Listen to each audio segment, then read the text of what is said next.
কলকাতার প্রাণকেন্দ্র park street, যেখানে আভিজাত্য আর বিচিত্র স্বাদের মেলবন্ধন চিরকালের, কিন্তু সেই ঐতিহ্যবাহী পার্ক স্ট্রিটের এক নামী রেস্তোরাঁ অলিপাপ এবার জড়ালো এক চরম বিতর্কে।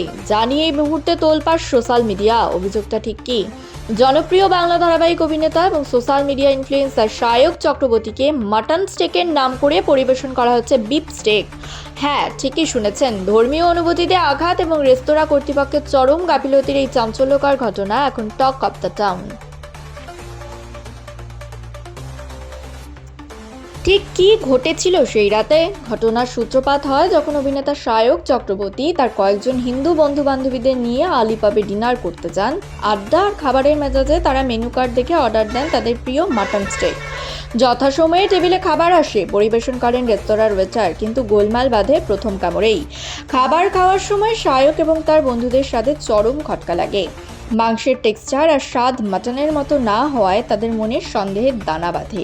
দেরি না করে তারা সরাসরি রেস্তোরাঁ কর্তৃপক্ষের কাছে জানতে চান আসলে এটা কিসের মাংস। আর তখনই বেরিয়ে আসে সেই হাড় হিম করা তথ্য।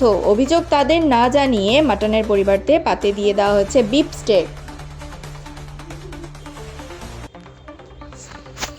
ঘটনা জানাজানি হতেই পেটে পড়েন সায়ক ও তার বন্ধুরা। রেস্তোরাঁর ভেতরেই শুরু হয় তীব্র প্রতিবাদ। সায়কের দাবি, এটি কেবল একটি সাধারণ ভুল নয়, এটি গ্রাহকের বিশ্বাসযোগ্যতার ওপর বড় আঘাত। বিশেষ করে কারো ধর্মীয় অনুভূতিকে এভাবে গুরুত্ব না দিয়ে ভুল খাবার পরিবেশন করা একটি গুরুতর অপরাধ।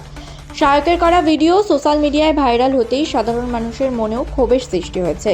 বিতর্ক সামাল দিতে রেস্তোরাঁ কর্তৃপক্ষের তরফে এই ঘটনাকে অনভিপ্রেত বলে উল্লেখ করা হয়েছে এবং তারা বিষয়টি নিয়ে দুঃখ প্রকাশ করেছেন। কিন্তু প্রশ্ন উঠেছে, পার্ক স্ট্রিটের মতো জায়গায় এত পুরনো একটি রেস্তোরাঁয় এই ধরনের গাফিলতি কি আদৌ মেনে নেওয়া যায়? আজ সায়ক চক্রবর্তীর সাথে যা ঘটেছে, কাল তা আপনার সাথেও হতে পারে। মেনু কার্ডে এক নাম আর পাতে অন্য খাবার। এই জালিয়াতি কি শুধুই ভুল নাকি বড় কোনো অবহেলা?